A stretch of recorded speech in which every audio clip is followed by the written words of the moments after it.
Ngibingelele kuwe mlaleli, ngiyathemba uthaphila-ke. Mina ngizocela kuwe-ke laphana-ke ukuthi-ke uma ngabe usamusha-ke kulo-ke leli khasi-ke leli-ke wenze okulungile-ke laphana-ke ungixhase-ke ucindezele-ke ibhathini subscribe nje, akubizi imali, kumahhala nje ukhiphe nesenti-ke elimnyama-ke leli-ke khona uzokwazi ukuthi uthole nezinye-ke iy'ndaba-ke ezintsha-ke nje engizokulethela zona-ke kulo-ke leli khasi-ke leli-ke kusukela-ke manje-ke ukuze ingakuphothi lezi ndaba ngiwenza njengamanje ukuthi-ke ucindezele-ke ibhathini usubscribe njengamanje-ke. Udaba kulethele lona-ke namhlanje lithi-ke owe-M_K-ke laphana-ke waduma kakhulu-ke ekhankasela-ke i-M_K-ke laphana kusegadle kwazwela-ke laphana-ke u-I_F_P waveza-ke nokunye-ke ongaziwa okuningi-ke laphana-ke kodwa-ke angifuni-ke mina ukuthi wezwa ngami-ke kuphela-ke into enza nje udlala-ke ividiyo yakhe-ke lo mlisa lo uzizwele wena-ke ukuthi-ke uthini-ke. Mina ngicela phansi masizwile-ke le vidiyo leyo ungene ema-comment section-ke futhi uvo lwakho uthi na-ke ucabangani-ke ngalo-ke lolu daba-ke lolu-ke masichaza nebhathini nje usubscribe nje akubiza imali kumahhala nje ukhiphe nesenti-ke elimnyama-ke leli-ke khona uzokwazi ukuthi uthole nezinye-ke iy'ndaba-ke ezintsha-ke nje zolokulethela zona-ke kulo-ke leli khasi-ke leli-ke kusukela-ke manje-ke nawe-ke le video-ke awuyithokozele. Sanibonani wengane zakwethu, uGodole wakwankomgodole umfana, kanti-ke udaba niyalwazi.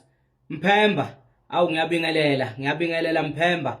Cha, ngithi angisike elijikayo nje nami wemphemba lana ngenkulumo yakho oyikhulumayo.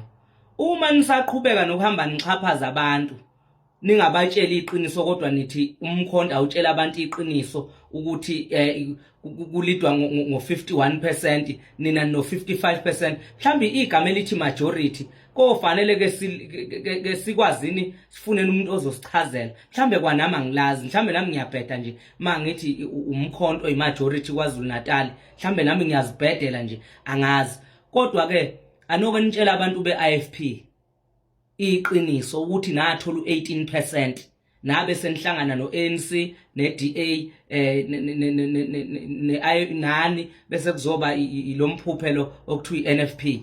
Ubatshele nje abantu iqiniso. Into ezondlisa la ku-I_F_P amanga, ukutshela abantu amanga, ukungatshela abantu iqiniso.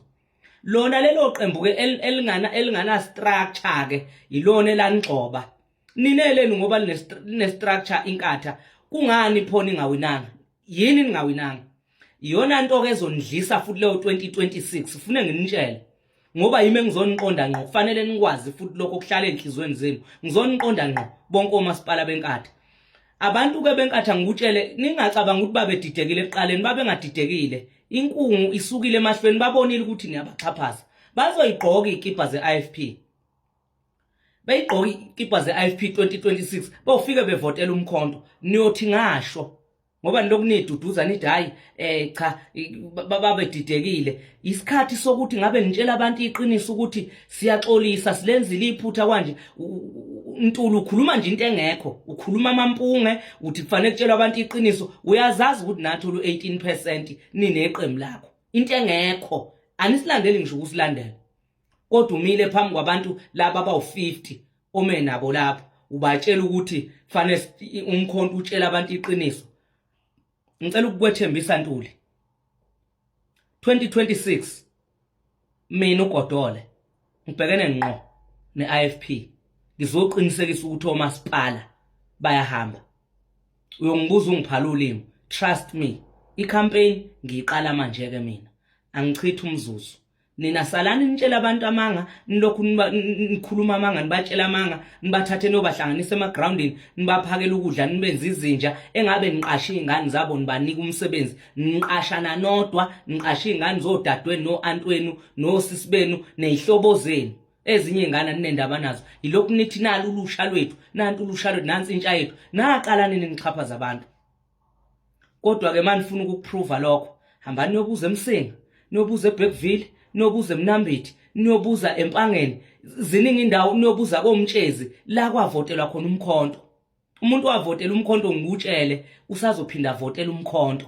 Ungababoni sebethule nje, bathule banibuka. Thina akasikwazi ukuthula. Qobo khona into enizoyibona. Ntuli, tshela abantu iqiniso. Musu ukuthi thina sitshela abantu iqiniso. Mhlambe before thina sitshela abantu iqiniso esingazi ukuthi liphi, akuqala utshela abantu iqiniso ukuthi uhleli lapho ngo-18%.